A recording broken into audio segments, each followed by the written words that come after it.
নমস্কাৰ প্ৰিয় বন্ধুসকল, অন্য এটি ভিডিঅ'লৈ স্বাগতম জনাইছোঁ। আজি এখন লৈ আছোঁ এল্টো 800 LXi হয়, 2019 মডেল। খুব ধুনীয়া কণ্ডিশ্যনত আছে। মই গোটেই গাড়ীখনৰ ডিটেইলছ দি আছোঁ, ভিডিঅ'টো শেষলৈকে চাই থাকিব। মই প্ৰথমতে বাৰু গাড়ীখনৰ গোটেই চাৰ্ভিচাইডৰ পৰা মোবাইলটো ঘূৰাই দেখাই দিছোঁ বাৰু।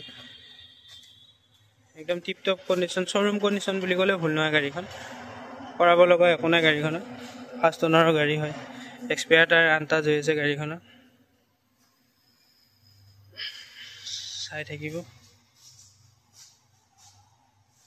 বহুতে ভাল কণ্ডিশ্যনত আছে।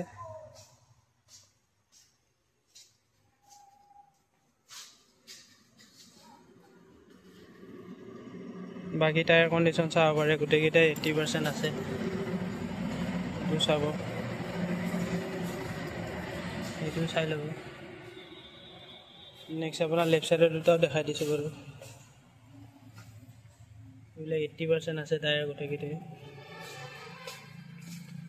এইটোও চাব পাৰে। 80% টায়াৰ আছে। খুবেই ধুনীয়া হৈ আছে গাড়ী। ইণ্টেৰিয়ৰটো নিট এণ্ড ক্লিন হৈ আছে। গাড়ী কম চলা গাড়ী, কম ইউজ হোৱা গাড়ী, বহুত ধুনীয়া কণ্ডিশ্যনত আছে। পিছফালৰ চিটটোও মই দেখাই দিছোঁ বাৰু, কি সুন্দৰ হৈ আছে। কৰাব লগা গাড়ীখনত একো নাই, খুব ধুনীয়া কণ্ডিশ্যনত আছে। আপোনাৰ বেছি ৰাফ ইউজ হোৱা নাই গাড়ীখন। আপোনাৰ এক্সপায়াৰ টায়াৰটো মই দেখাই দিছোঁ বাৰু, আনটাচ হৈ আছে।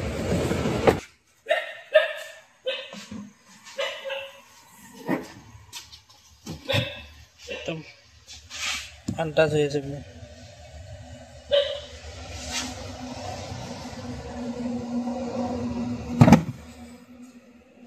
আৰু আপুনি যদি ল'ম বুলি ভাবিছে ল'ব পাৰে। এইখন ভাল কণ্ডিশ্যনত থকা গাড়ী হয়। 6 মাহৰ ইঞ্জিন গিয়াৰ বক্স গেৰাণ্টি পাই যাব।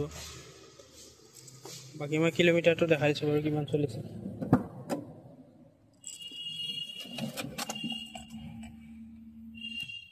গাড়ী আপোনাৰ 23,169 কিলোমিটাৰ ৰানিং হৈছে। জেনুইন ৰানিং হয়, আপুনি ডিলাৰত চেক কৰাই ল'ব পাৰিব।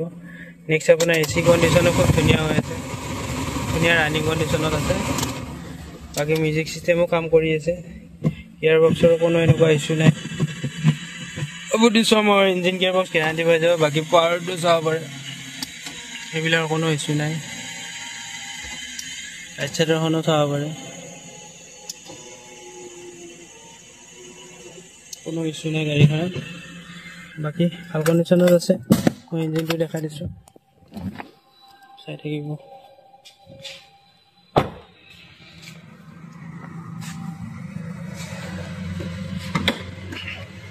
বাকী ফ্ৰণ্ট চিল আছে, ইঞ্জিন চিল আছে।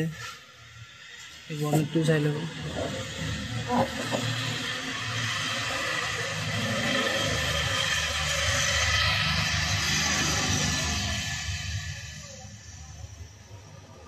বনেটটো চিল আছে।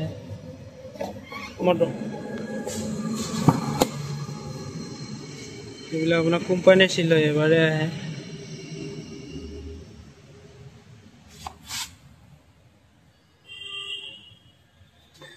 নেক্সট পিছৰখনো দেখাই দিছোঁ।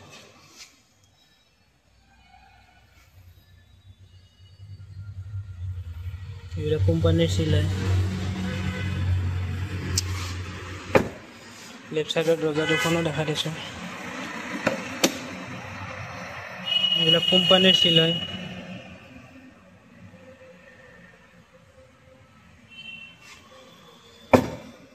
সেইখনো চাব পাৰে, লেফ্ট চাইডৰ ফ্ৰণ্টৰ দৰ্জাখন। এইবিলাক ফুল চিল আছে। বহুত ভাল হৈ আছে গাড়ীখন। আপুনি যদি ৰিফাইনেন্স কৰাব বিচাৰে ৰিফাইনেন্সো হৈ যাব। এইখন আপোনাৰ ভাল প্ৰফাইল ভাল হ'লে আপোনাৰ 1,10,000 টকা ডাউন পে'মেণ্টতে গাড়ীখন ওলাই যাব। বাকী মই ইঞ্চুৰেঞ্চ পলিউশ্যন টেক্সৰ গোটেইখিনিয়ে কৰাই দিম। আৰু আমি গাড়ীখনৰ দাম ৰাখিছোঁ 3,10,000 টকা। ফিজিকেলি আহি চাই ল'লে কিবা এটা মিলাই দিয়া হ'ব। ভাল কণ্ডিশ্যনত আছে এইখন।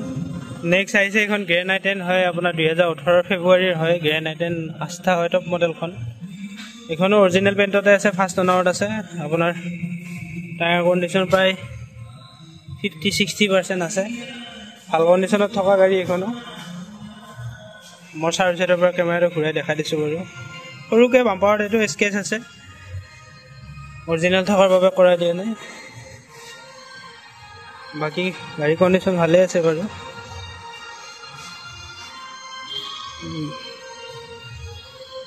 টায়াৰ কণ্ডিশ্যনৰ প্ৰায় গোটেইকেইটাই 50-60% আছে বাৰু।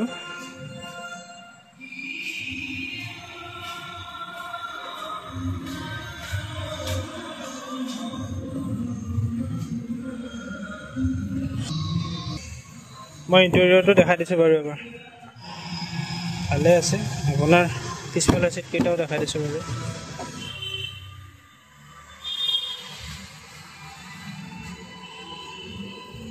ভালে আছে, ভাল কণ্ডিশ্যনত থকা গাড়ী হয়। এইখনৰ ৰিফাইনেন্স কৰাব বিচাৰিলে ৰিফাইনেন্স হৈ যাব। এইখনৰ 150 মান ডাউন পে'মেণ্ট দিলে ওলাই যাব। গাড়ীখনৰ দাম ৰাখিছোঁ আমি 4,20,000 টকা। 4,20,000 টকাত কাগজ পাতি গোটেইখিনি কৰাই দিম। নেক্সট আৰু এখন আহিছে আপোনাৰ কুইট, ৰেনল্ট কুইট, 2016 হয়। এখনো ভাল কণ্ডিশ্যনত আছে।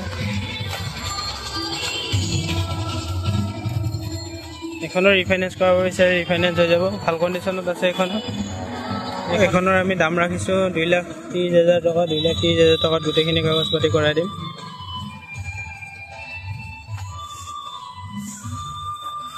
খুব ধুনীয়া হৈ আছে।